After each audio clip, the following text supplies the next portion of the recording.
भारत के 125 करोड़ नागरिक नया संकल्प, नई उमंग, नया जोश, नए सपने लेकर नववर्ष का स्वागत करेंगे। दिवाली के तुरंत बाद हमारा देश ऐतिहासिक शुद्धि यज्ञ का गवाह बना है। 125 करोड़ देशवासियों के धैर्य और संकल्प शक्ति से ये जो शुद्धि यज्ञ चला, आने वाले अनेक वर्षों तक यह देश की दिशा निर्धारित करने में अहम भूमिका निभाएगा। ईश्वर दत्त मानव स्वभाव अच्छाइयों से भरा रहता है, लेकिन समय के साथ आई विकृतियां, बुराइयों के जंजाल में वो घुटन महसूस करने लगता है। भीतर की अच्छाइयों के कारण विकृतियां और बुराइयों की घुटन से बाहर निकलने के लिए वो छटपटाता रहता है। हमारे राष्ट्र जीवन और समाज जीवन में भ्रष्टाचार, काला धन, जाली नोटों के जाल ने ईमानदार को भी घुटने टेकने के लिए मजबूर कर दिया था। उसका मन स्वीकार नहीं करता था, लेकिन उसे परिस्थितियों को सहना पड़ता था, मजबूरन स्वीकार करना पड़ता था। दिवाली के बाद की घटनाओं से ये सिद्ध हो चुका है कि करोड़ों देशवासी ऐसी घुटन से मुक्ति के अवसर की तलाश कर रहे थे। हमारे देशवासियों की अंतर ऊर्जा को हमने कई बार अनुभव किया है। चाहे सन 62 की लड़ाई हो, 65 की लड़ाई हो, 71 की लड़ाई हो, करगिल का युद्ध हो, भारत के कोटि कोटि नागरिकों की संगठित शक्तियों और अप्रतिम देशभक्ति के हमने दर्शन किए हैं। कभी ना कभी बुद्धिजीवी वर्ग इस बात की चर्चा जरूर करेगा कि बाह्य शक्तियों के सामने तो देशवासियों का संकल्प सहज बात है, लेकिन जब देश के कोटि कोटि नागरिक अपने ही भीतर घर कर गई बीमारियों के खिलाफ, बुराइयों के खिलाफ, विकृतियों के खिलाफ लड़ाई लड़ने के लिए मैदान में उतरते हैं, तो वो घटना हर किसी को नए सिरे से सोचने के लिए प्रेरित करती है। दिवाली के बाद लगातार देशवासी दृढ़ संकल्प के साथ, अप्रतिम धैर्य के साथ, त्याग की पराकाष्ठा करते हुए, कष्ट झेलते हुए बुराइयों को पराजित करने के लिए लड़ाई लड़ रहे हैं। जब हम कहते हैं कि कुछ बात है कि हस्ती मिटती नहीं हमारी, कुछ बात है कि हस्ती मिटती नहीं हमारी, इस बात को देशवासियों ने जी करके दिखाया है। कभी लगता था सामाजिक जीवन की बुराइयां, विकृतियां जाने अनजाने में, इच्छा अनिच्छा से हमारी जिंदगी का हिस्सा बन गए हैं। लेकिन 8 नवंबर के बाद की घटनाएं हमें पुनर्विचार करने के लिए मजबूर करती हैं। 125 करोड़ देशवासियों ने तकलीफें झेलकर, कष्ट उठाकर ये सिद्ध कर दिया है कि हर हिंदुस्तानी के लिए सच्चाई और अच्छाई कितनी अहमियत रखती है। काल के कपाल पर यह अंकित हो चुका है कि जनशक्ति का सामर्थ्य क्या होता है, उत्तम अनुशासन किसे कहते हैं, अपप्रचार की आंधी में सत्य को पहचानने की विवेक बुद्धि किसे कहते हैं, सामर्थ्यवान बेबाक बेईमान के सामने ईमानदारी का संकल्प कैसे विजय पाता है, गरीबी से बाहर निकलने को आतुर जिंदगी भव्य भारत के निर्माण के लिए क्या कुछ नहीं कर सकती। देशवासियों ने जो कष्ट झेला है वो भारत के उज्जवल भविष्य के लिए नागरिकों के त्याग की मिसाल है। 125 करोड़ देशवासियों ने संकल्पबद्ध होकर अपने पुरुषार्थ से, अपने परिश्रम से, अपने पसीने से उज्जवल भविष्य की आधारशिला रखी है। आमतौर पर जब अच्छाई के लिए आंदोलन होते हैं तो सरकार और जनता आमने सामने होती है। यह इतिहास की ऐसी मिसाल है जिसमें सच्चाई और अच्छाई के लिए सरकार और जनता दोनों मिलकर कंधे से कंधा मिलाकर लड़ाई लड़ रहे हैं। मेरे प्यारे देशवासियों, मैं जानता हूं कि बीते दिनों आपको अपना ही पैसा निकालने के लिए घंटों लाइन में लगना पड़ा, परेशानी उठानी पड़ी। इस दौरान मुझे सैकड़ों हजारों चिट्ठियां भी मिली हैं। हर किसी ने अपने विचार रखे हैं,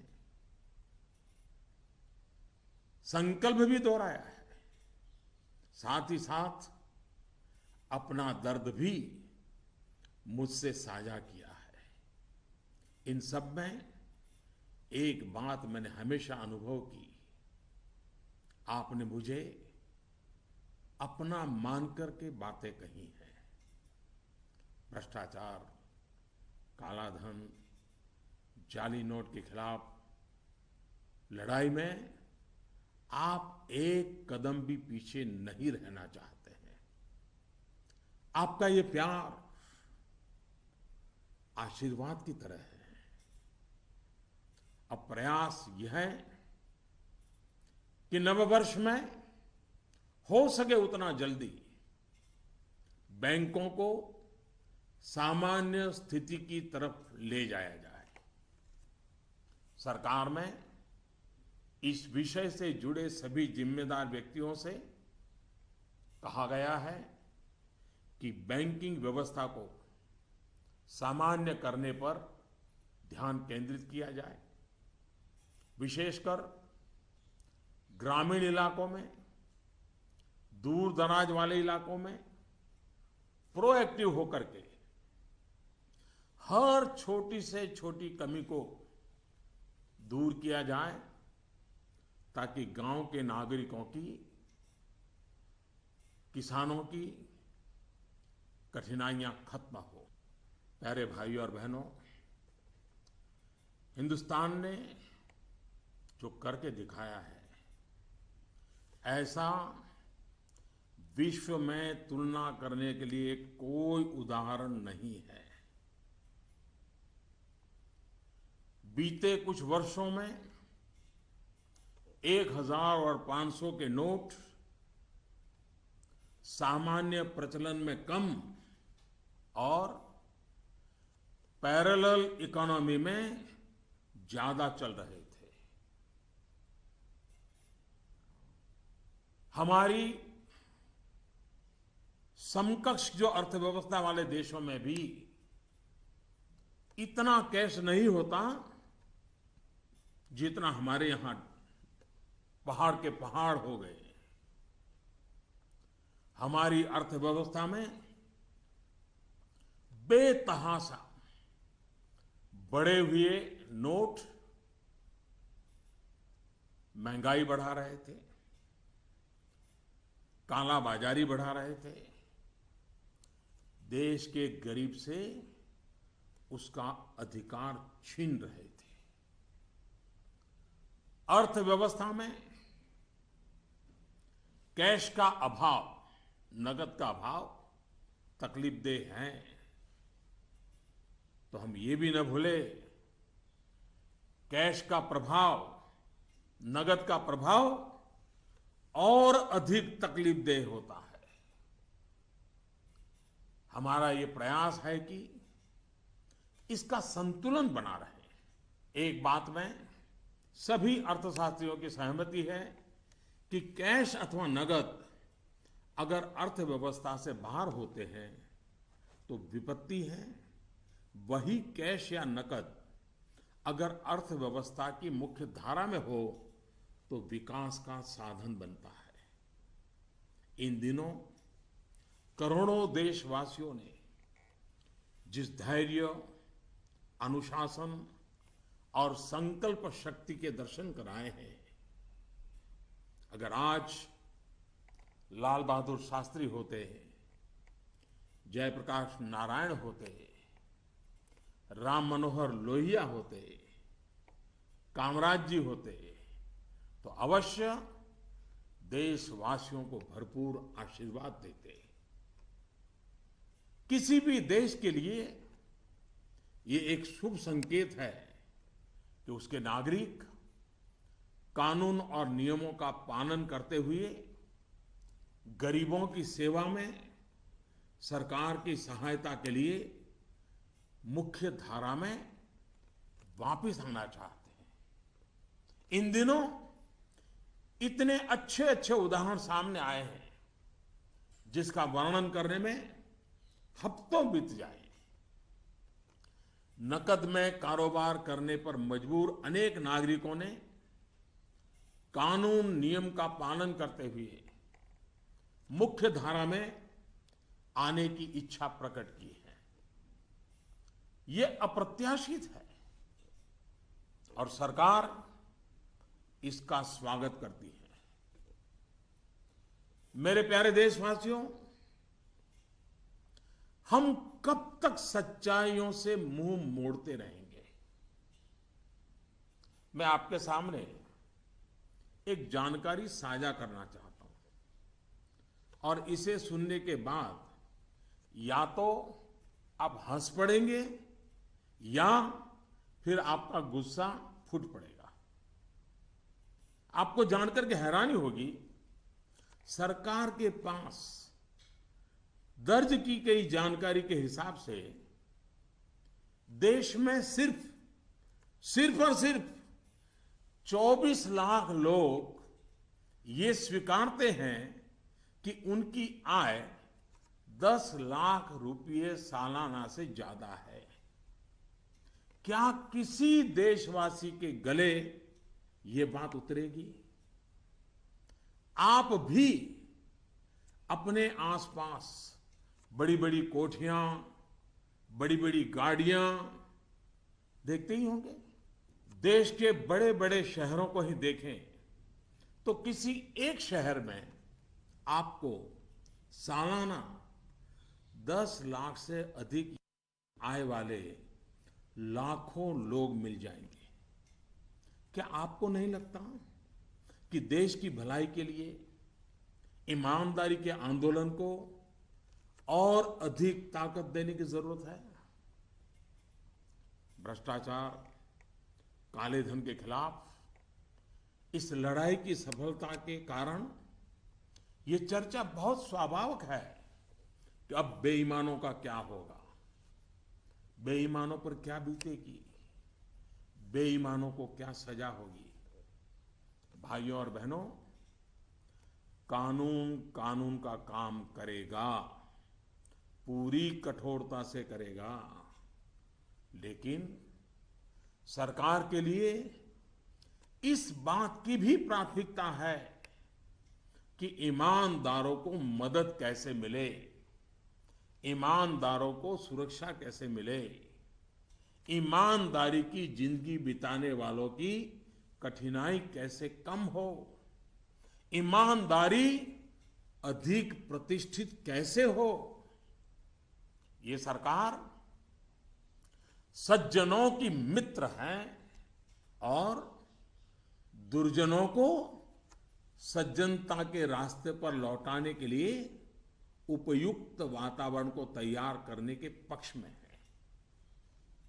वैसे ये भी एक कड़वा सत्य है कि लोगों को सरकार की व्यवस्थाओं, कुछ सरकारी अफसरों और लाल फीताशाही से जुड़े कटु अनुभव होते रहते हैं। इस कटु सत्य को नकारा नहीं जा सकता।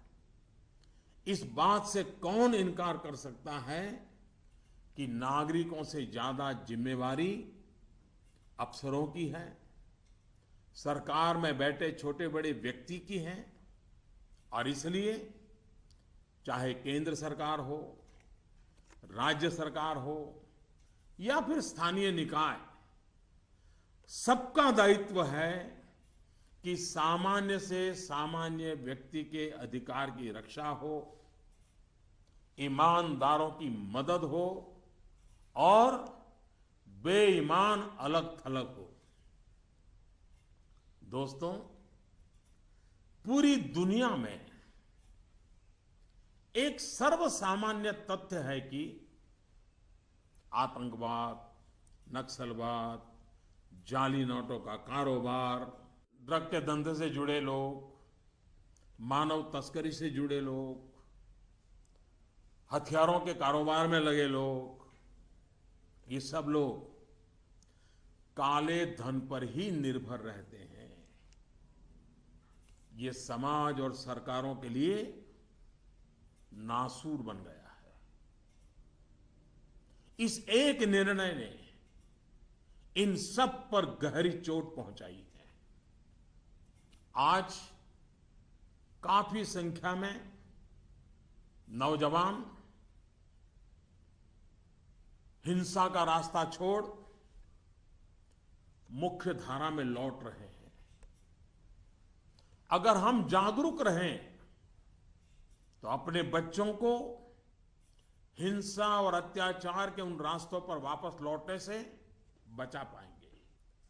इस अभियान की सफलता इस बात में भी है कि अर्थव्यवस्था की मुख्य धारा से बाहर जो धन था वो बैंकों के माध्यम से अर्थव्यवस्था की मुख्य धारा में वापस आ गया है।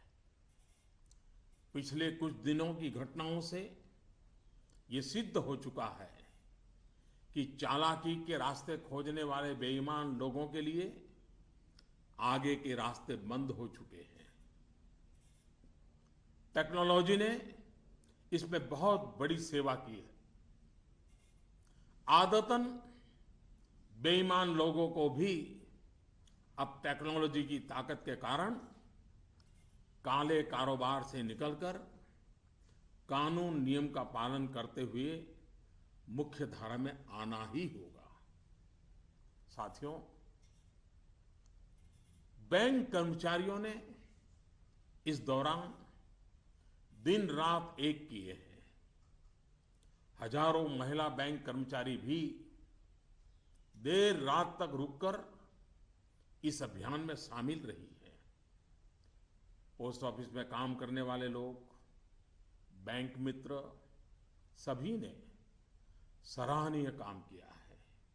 हाँ, आपके इस भगीरथ प्रयास के बीच कुछ बैंकों में कुछ लोगों के गंभीर अपराध भी सामने आए हैं।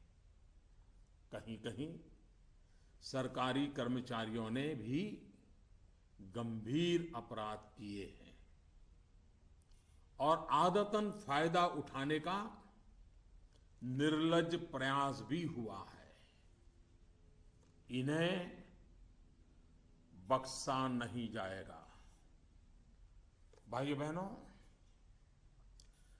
देश के बैंकिंग सिस्टम के लिए एक स्वर्णिम अवसर है। इस ऐतिहासिक अवसर पर मैं देश के सभी बैंकों से आग्रहपूर्वक एक बात कहना चाहता हूं। इतिहास गवाह है कि हिंदुस्तान की बैंकों के पास एक साथ इतनी बड़ी मात्रा में इतने कम समय में धन का भंडार पहले कभी नहीं आया था। बैंकों की स्वतंत्रता का आदर करते हुए मेरा आग्रह है कि बैंक अपनी परंपरागत प्राथमिकताओं से बाहर निकलकर अब देश के गरीब, निम्न मध्यम वर्ग और मध्यम वर्ग को केंद्र में रखकर अपने कार्य का आयोजन करें। आज पूरा हिंदुस्तान जब पंडित दीनदयाल उपाध्याय की जन्म शताब्दी वर्ष को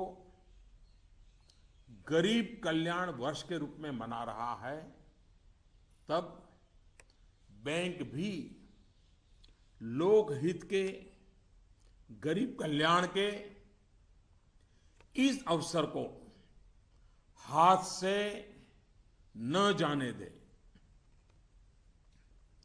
हो सके उतना जल्दी लोकहित में उचित निर्णय करें और उचित कदम उठाएं।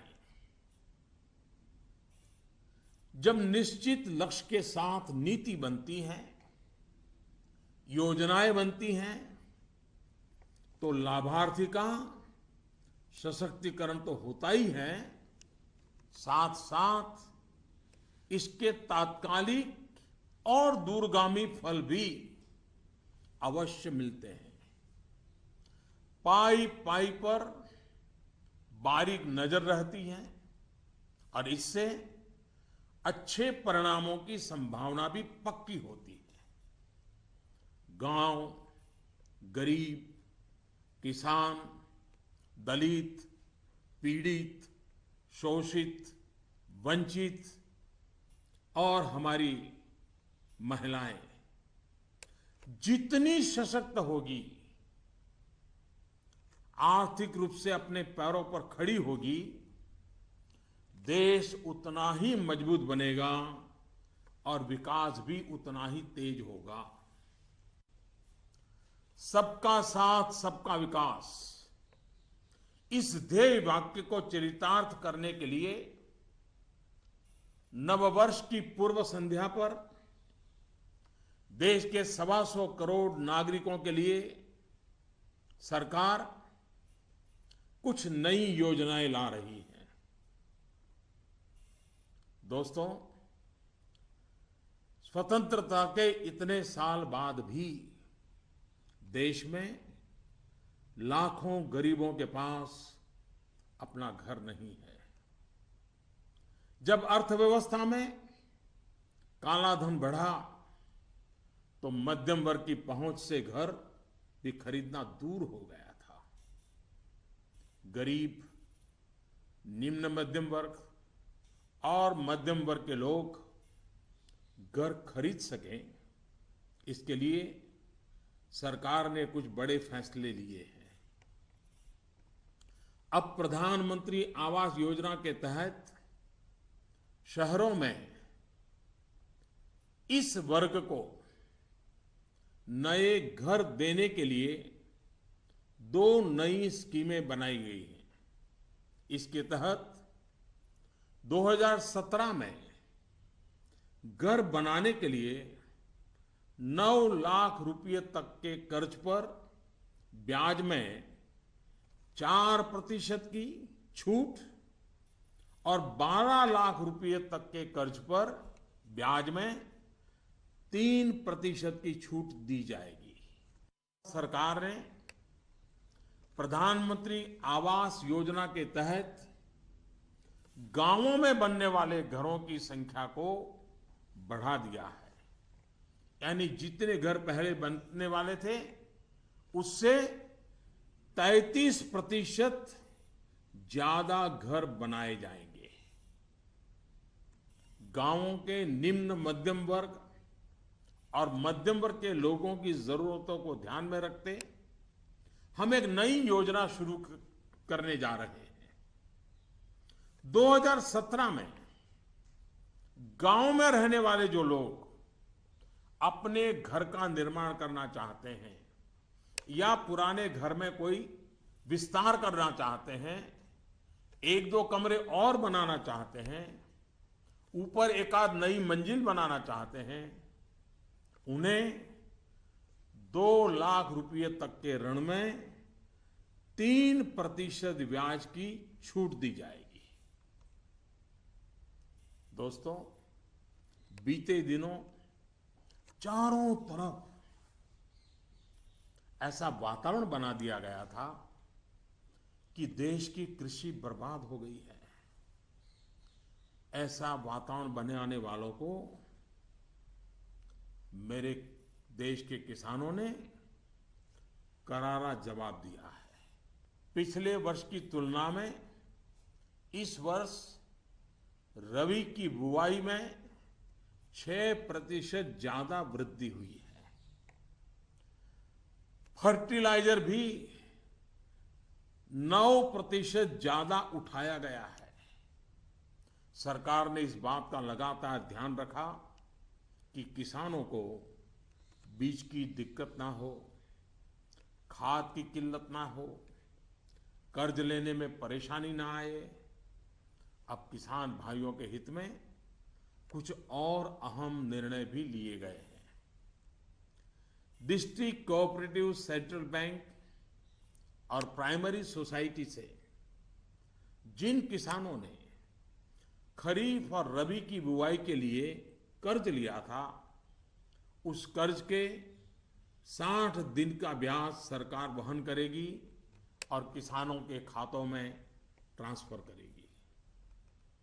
कोऑपरेटिव बैंक और सोसाइटी से किसानों को और ज्यादा कर्ज मिल सके, इसके लिए उपाय किए गए हैं। नाबार्ड ने पिछले महीने 21,000 करोड़ रुपए की व्यवस्था की थी। अब सरकार इसे लगभग 2 गुना करते हुए इसमें 20,000 करोड़ रुपए और जोड़ रही है। इस रकम को नाबार्ड कोऑपरेटिव बैंक और सोसाइटीज को कम ब्याज पर देगा और इससे नाबार्ड को जो आर्थिक नुकसान होगा उसे भी सरकार वहन करेगी। सरकार ने यह भी तय किया है कि अगले 3 महीने में 3 करोड़ किसान क्रेडिट कार्डों को रुपे कार्ड में बदला जाएगा। किसान क्रेडिट कार्ड में एक कमी यह थी कि पैसे निकालने के लिए बैंक जाना पड़ता था। अब जब किसान क्रेडिट कार्ड को रुपे कार्ड में बदल दिया जाएगा तो किसान कहीं पर भी अपने कार्ड से खरीद बिक्री कर पाएगा। भाइयों और बहनों, जिस प्रकार देश की अर्थव्यवस्था में कृषि का महत्व है, उसी प्रकार विकास और रोजगार के लिए लघु और मध्यम उद्योग, जिसे एमएसएमई भी कहते हैं, इसका भी महत्वपूर्ण योगदान है। इस बात को ध्यान में रखते हुए सरकार ने इस क्षेत्र के लिए कुछ निर्णय लिए हैं जो रोजगार बढ़ाने में सहायक होंगे। सरकार ने तय किया है कि छोटे कारोबारियों के लिए क्रेडिट गारंटी 1 करोड़ रुपए से बढ़ाकर 2 करोड़ रुपया करेगी। भारत सरकार एक ट्रस्ट के माध्यम से बैंकों को ये गारंटी देती है कि आप छोटे व्यापारियों को लोन दीजिए, गारंटी हम लेते हैं, अब तक यह नियम था कि 1 करोड़ रुपए तक के लोन को कवर किया जाता था। अब 2 करोड़ रुपए तक का लोन क्रेडिट गारंटी से कवर होगा। एनबीएफसी यानी कि नॉन बैंकिंग फाइनेंशियल कंपनी से दिया गया लोन भी इसमें कवर होगा। सरकार के इस फैसले से छोटे दुकानदार, छोटे उद्योगों को ज्यादा कर्ज मिलेगा। गारंटी का खर्च केंद्र सरकार द्वारा वहन करने के कारण इन पर ब्याज दर भी कम होगी। सरकार ने बैंकों को ये भी कहा है कि छोटे उद्योगों के लिए कैश क्रेडिट लिमिट को 20% से बढ़ाकर 25% करें। इसके अलावा डिजिटल माध्यम से हुए ट्रांजैक्शन पर वर्किंग कैपिटल लोन 20% से बढ़ाकर 30% तक करने को कहा गया है। नवंबर में इस सेक्टर से जुड़े बहुत से लोगों ने कैश डिपॉजिट किया है। बैंकों को कहा गया है कि वर्किंग कैपिटल तय करते वक्त इस बात का भी संज्ञान लिया जाए। कुछ दिन पहले ही सरकार ने छोटे कारोबारियों को टैक्स में बहुत बड़ी राहत देने का भी निश्चय किया था। जो कारोबारी साल में 2 करोड़ रुपए तक का व्यापार करते हैं, उनके टैक्स की गणना 8% आय को मानकर की जाती थी। अब ऐसे व्यापारी के डिजिटल लेन देन पर टैक्स की गणना 6% आय मानकर के की जाएगी। इस तरह उनका टैक्स काफी कम हो जाएगा। दोस्तों, मुद्रा योजना की सफलता निश्चित तौर पर बहुत ही उत्साहवर्धक रही है। पिछले साल करीब करीब 3.5 करोड़ लोगों ने इसका फायदा उठाया है। दलित, आदिवासी, पिछड़ों एवं महिलाओं को प्राथमिकता देते हुए सरकार का इसे अब डबल करने का इरादा है। मैं माताओं बहनों से भी एक बात करना चाहता हूं। गर्भवती महिलाओं के लिए भी एक देशव्यापी योजना की शुरुआत की जा रही है।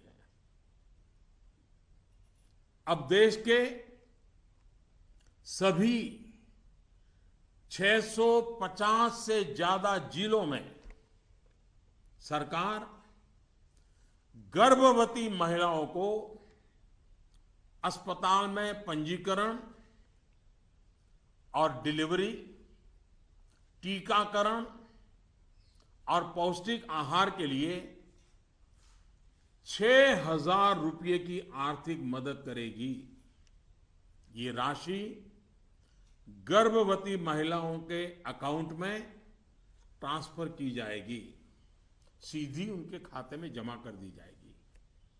देश में माता मृत्यु दर को कम करने में इस योजना से बड़ी सहायता मिलेगी।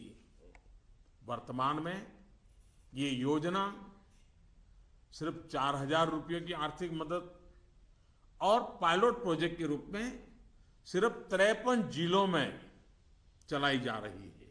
भारत में सीनियर सिटीजन्स, वरिष्ठ नागरिकों की संख्या भी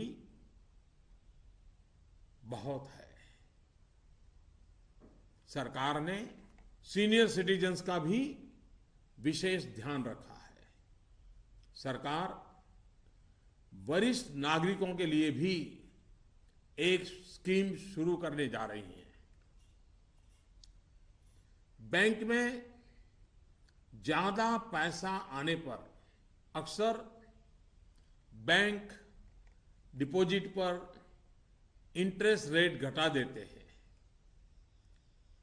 वरिष्ठ नागरिकों पर इसका प्रभाव ना हो इसलिए 7.5 लाख रुपए तक की राशि पर 10 साल तक के लिए सालाना 8% का इंटरेस्ट रेट ब्याज दर सुरक्षित किया जाएगा। ब्याज की ये राशि वरिष्ठ नागरिक हर महीने प्राप्त कर सकते हैं। भ्रष्टाचार, कालाधन की जब भी चर्चा होती है तो राजनेता, राजनीतिक दल, चुनाव का खर्च, ये सारी बातें चर्चा के केंद्र में रहती है।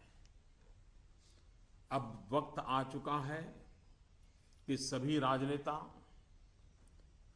और सभी राजनीतिक दल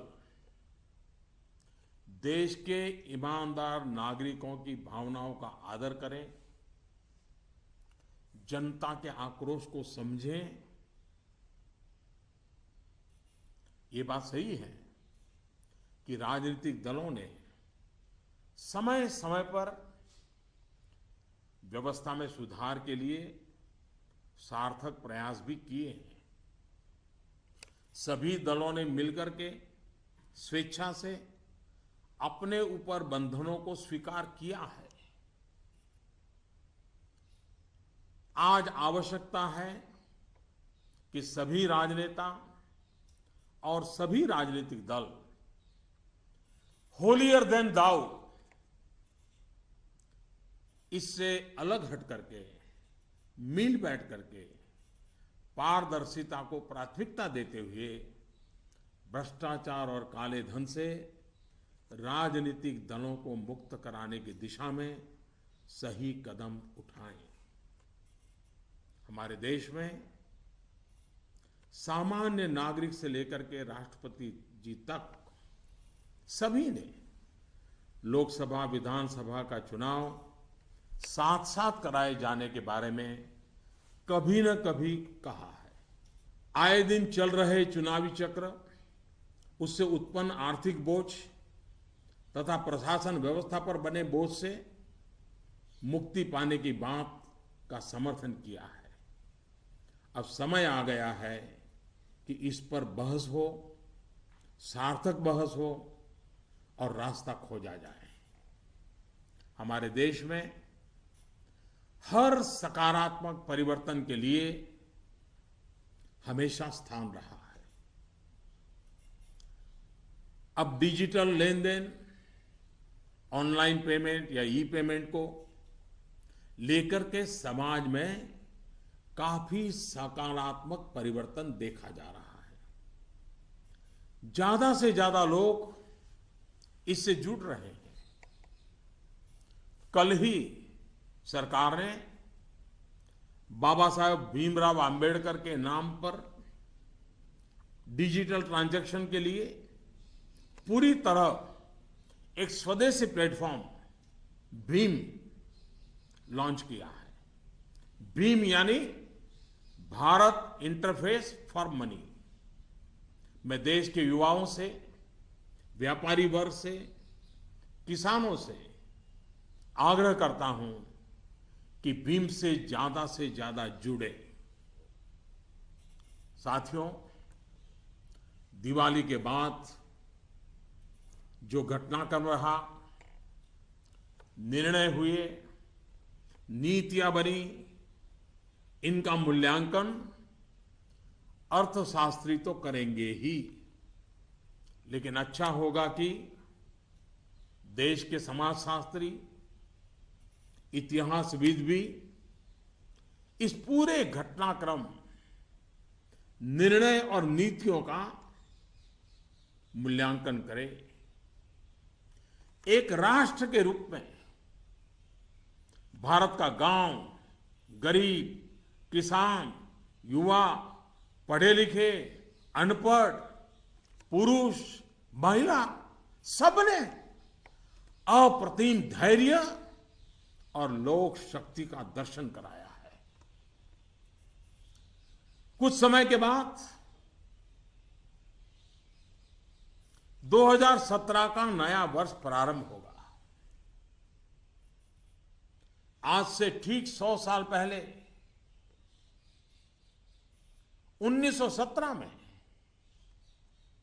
महात्मा गांधी के नेतृत्व में चंपारण में पहली बार सत्याग्रह का आंदोलन आरंभ हुआ था। इन दिनों हमने देखा कि 100 वर्ष के बाद भी हमारे देश में सच्चाई और अच्छाई के प्रति सकारात्मक संस्कार का मूल्य है। आज महात्मा गांधी नहीं है, परंतु उनका यह मार्ग जो हमें सत्य का आग्रह करने के लिए प्रेरित करता है, वह सर्वाधिक उपयुक्त है।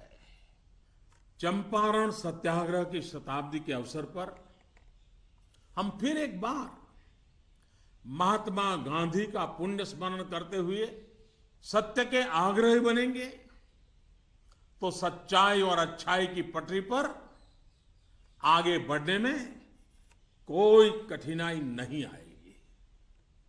भ्रष्टाचार और काले धन के खिलाफ इस लड़ाई को हमें रुकने नहीं देना है। सत्य का आग्रह संपूर्ण सफलता की गारंटी है। 125 करोड़ का देश हो, 65% जनसंख्या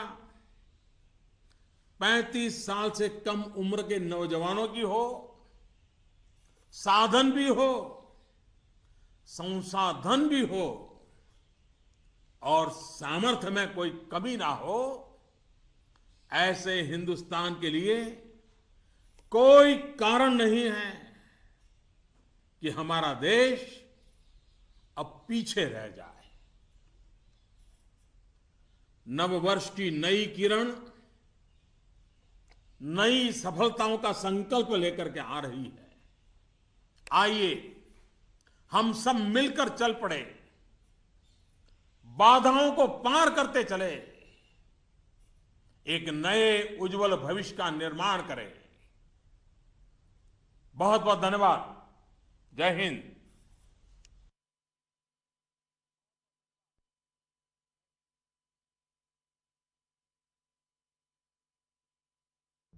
My fellow citizens,